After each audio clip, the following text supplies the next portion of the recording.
Quero agradecer a presença, a gente tá com a Tariana Rocha aqui. Obrigado, Tariana. Pô, obrigada pelo convite, gente. Muito obrigada. Eu adoro esses papos. E para mim é uma oportunidade, então eu que agradeço.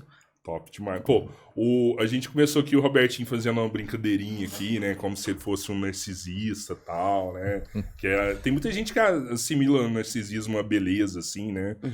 Não tem noção desse conceito narcisista, né? E eu vejo que tá muito... De um tempo pra cá, essa palavra começou a aparecer com uma frequência maior, assim, na internet, sabe? Sim. Porque há 3, 4 anos atrás eu vi um narcisista como uma pessoa que você achava cara do bonita espelho. mesmo, tal. Era o cara do O espelho. cara do espelho, exatamente. E de 4 anos pra cá, eu comecei a ver um novo conceito de narcisismo, assim.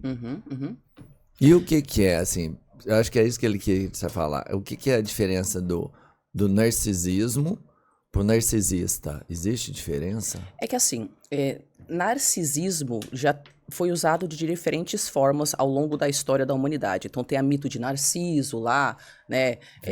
Pelo poeta romano Ovídio lá, que ele se apaixona por si mesmo e ele acaba morrendo lá, né? Porque ele não consegue deixar de se olhar.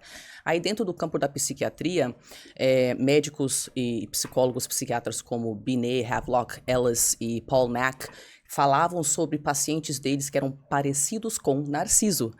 Mas só que naquela época era outra coisa. Ele estava falando sobre pessoas que precisavam olhar para a própria imagem ou tocar o próprio corpo para sentir tesão. Então era um autoerotismo. A pessoa conseguia gozar, né, conseguia sentir esse tesão sexual se olhando. Aí veio Freud, e Freud fala que todo mundo é narcisista, a gente nasce narcisista. Por que a gente nasce narcisista? Não é nem como se a gente nascesse achando que o mundo girasse em torno de nós. Na verdade, a gente não sabe nem que mundo existe. Então, por isso que a gente é narcisista quando a gente nasce. A gente só sabe do que a gente está sentindo, não é? E aí isso se chama narcisismo primário. Então, desse ponto de vista, todo mundo vem de um berço de narcisismo. Porque a gente vai se socializando, se individuando e aprendendo a fazer por nós o que os nossos cuidadores faziam. Então, por exemplo... Se eu choro, eu sou um bebê, minha mãe, meu pai vem e me acolhe. Através dessa interação, eu vou aprendendo a me acolher. Eu vou aprendendo, claro, né, dentro de uma idade que faz sentido, né? Eu vou aprendendo a me individuar, ou seja, conforme eu vou envelhecendo, os meus pais agem de forma a estimular responsabilidade que é compatível com a minha idade. E eu ajo de forma a cada vez mais assumir essas pequenas responsabilidades que são compatíveis. Uma delas é lidar com frustração, lidar com respostas emocionais, claro, de acordo com a idade da criança. Crianças não conseguem fazer isso sozinhas, tá? E aí o que acontece? Quando eu não consigo, isso geralmente por causa de trauma, tá? Sempre tem uma predisposição genética, mas quando se trata de narcisismo patológico, a gente vê que na maior parte dos casos tem trauma envolvido. Eu não consigo sair do narcisismo primário. Eu não consigo aprender a fazer certas coisas por mim mesmo. Então eu entro no que é de fato patológico, que Freud chamava de narcisismo secundário. O narcisismo secundário é aquela incapacidade da pessoa olhar o outro, porque ela não amadureceu o suficiente para conseguir fazer coisas por conta própria. Por exemplo, regular as próprias respostas emocionais e sentir que ela tem autoestima sem o outro. Quando a gente está falando de um narcisista patológico, e quando a gente está falando de transtorno de personalidade narcisista, que aí é uma coisa muito específica, com sintomas muito específicos. O narcisismo patológico é um espectro maior, com mais sintomas, mais nuance, correto? Transtorno de personalidade narcisista é uma coisa específica que aparece no CID, no DSM, de uma forma específica, com sintomas específicos, que também faz parte do espectro, correto? Mas aí a gente está falando sobre pessoas que, essencialmente, elas têm um ego fraco. E ego fraco, psicanaliticamente falando, quer dizer que ela não tem essa capacidade de fazer essas coisas por conta própria. Quando a gente tem um ego forte, a gente lida com frustração. A gente identifica nossas necessidades, segue a nossa bússola interna, independente de pressões externas. A pessoa com ego fraco, ela desmorona sem o auxílio do outro. Então, o narcisista é uma pessoa que leva tudo pro lado pessoal, e por causa disso você não consegue criticá-lo, você não consegue ter uma conversa onde ele assume um erro, onde ele sequer consegue focar no impacto dos comportamentos dele em você. Por mais que você esteja legitimamente certo, tipo, pô, cara, você usou meu cartão e comprou um negócio de 5 mil reais sem a minha autorização. O narcisista, ele é tão autocentrado que, para ele, não interessa o que ele fez com você, sempre a necessidade dele é maior. Então ele vai ficar confuso quando você tenta responsabilizá-lo, porque ele vai falar, mas você tem que entender que eu não achei o meu cartão. Como se isso fosse... Você entendeu? Sim. Então, você percebe que você está lidando com uma pessoa no espectro do narcisismo patológico, porque você não consegue levar a pessoa no lugar onde ela assume responsabilidade. E ela fica legitimamente confusa com o que você está querendo fazer.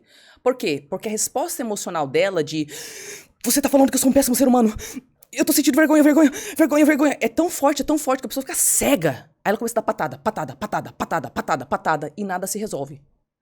Seria uma forma de se autoproteger dela. Exatamente. O narcisismo patológico, ao contrário do que as pessoas pensam, não é autoestima exacerbada. A pessoa se sente tão frágil, tão criancinha, incapaz de lidar com as frustrações do mundo.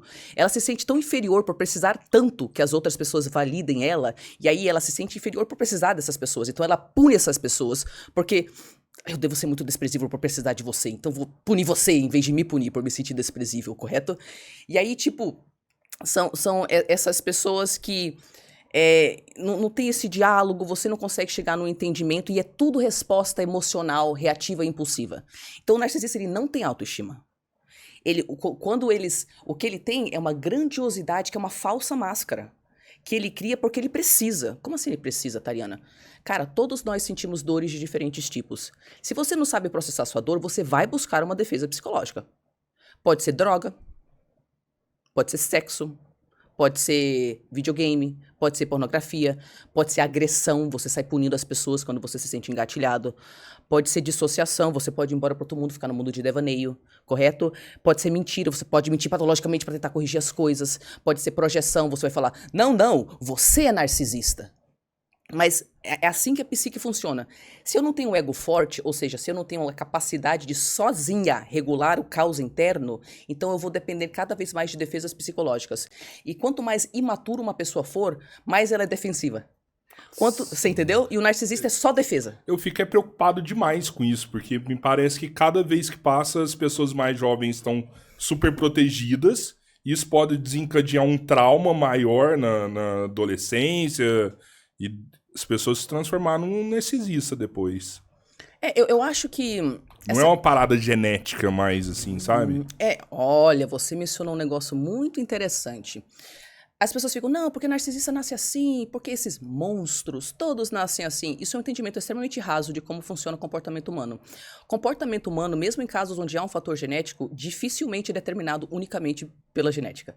O comportamento humano, ele é sujeito a uma enorme influência de todas as outras coisas que a gente passa na vida. Até o que a gente come pode impactar no nosso comportamento. Sim. O nosso sono, com quem que a gente interage.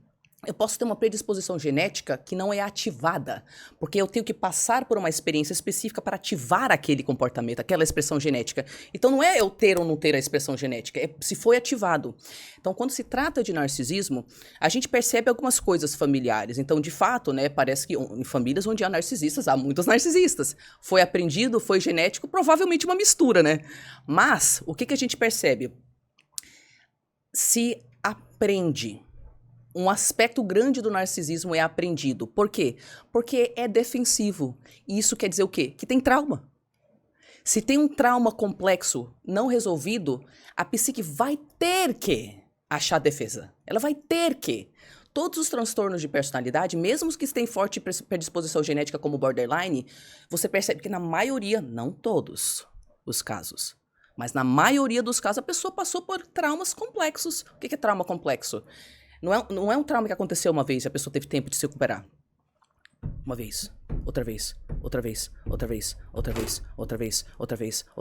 Passa um ano, tá? Mesma situação traumática, passa 2 anos. E uma criança que nasceu nisso? Quando que ela não experimentou trauma complexo? Nunca. Então a personalidade dela, ela não consegue desenvolver um ego forte. Ela não tem uma casa forte dentro da qual se proteger. Então ela sente aquele caos de emoções, de dor, nunca processada. E só defesa. E é por isso que pessoas que têm esse perfil de personalidade têm problemas interpessoais. Porque elas distorcem a interpretação da realidade o tempo inteiro. Quando o outro está tentando falar, eu te amo muito, E porque eu te amo, eu quero que a gente continue no nosso relacionamento. E por isso que a gente tem que conversar sobre o que está acontecendo. Elas entendem. Você é o lixo do universo, nada do que você faz é certo, nunca será. Eu não sou culpado por nada, tudo sempre foi a sua culpa e você é uma bosta.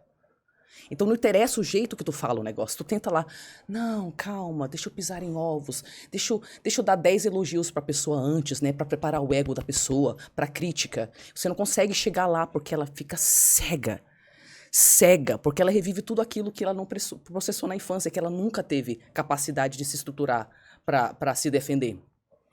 E é por isso que, se você for olhar psicanaliticamente falando, tem um espectro de entendimento de como personalidades funcionam, como a estrutura da personalidade funciona. Porque eu falei que a pessoa pode ter um ego forte ou fraco, correto? Não é? Então vamos lá. Nessa linha, nesse espectro, funciona assim. A gente tem, de um lado, as pessoas psicóticas. O psicótico é aquele que já rompeu com a realidade.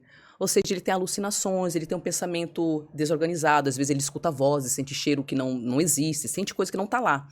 Porque ele não tem uma separação entre o inconsciente e o consciente. Então tudo se mistura e ele não sabe discernir. Ele não tem casa. Ele não tem um ego forte. Então uma psique considerada, psicanaliticamente falando, desestruturada. Claro que tem um fator genético, se você for olhar em termos de neurociência, esse outro entendimento, correto? Nesse mesmo espectro, você vai andando aqui, no outro lado do espectro tem os neuróticos, que são pessoas que não têm transtorno de personalidade, mas têm problemas com traumas, né? Todo mundo. Todo mundo é neurótico. Isso aí é uma boa parte da população, se não 100%. Sim. Porque ninguém teve uma vida perfeita. Isso, então a gente é influenciado por esses fatores inconscientes, né, que estão aí atuando na nossa personalidade, estimulando comportamentos inconscientes. Todo mundo é neurótico, né? Mas o que tem entre os dois? Entre a total desorganização e essa literalmente neurose, né? Tem um intermediário que, psicanaliticamente falando, não psiquiatricamente falando, são as pessoas com perfil de personalidade borderline. Não transtorno de personalidade borderline, que é uma coisa separada, ok? Dentro da literatura psiquiátrica. A pessoa que está no perfil de personalidade borderline inclui todo mundo que tem transtorno de personalidade. Inclusive narcisista. Por quê? Porque a pessoa não funciona estruturada. Qualquer coisa desestrutura ela. Ela vai para o mundo do inconsciente, o mundo das emoções fortes, dos gatilhos, das defesas, com muita facilidade. E as pessoas que estão aqui, que elas não são tão estruturadas quanto o neurótico e não tão desestruturadas quanto o psicótico, elas podem fazer as duas coisas. Com muito esforço, elas podem andar para cá. Ou para lá também. Qualquer gatilho, elas podem ir para lá. Entendi. Então elas são fragilizadas, a estrutura psíquica delas é fragilizada. E é por isso que eu falo, é uma defesa e não tem autoestima lá. Quando você tem autoestima, você tem uma casa forte. Você aguenta baque, você aguenta frustração, você aguenta falar que você tá errado e você continua acreditando nos seus sonhos. Isso é ter autoestima. Eu tenho um sonho gigante, ninguém mais acredita nele, mas eu acredito. Putz, cometi um erro. Putz, gente, desculpa, deixa eu corrigir. E vou continuar trabalhando no meu sonho. Isso é autoestima. As pessoas não têm que andar pisar em ovos perto de você. Você não leva tudo pro lado pessoal, porque a tua parede está sólida, ó. Eu sou neurótica, eu não sou no perfil borderline.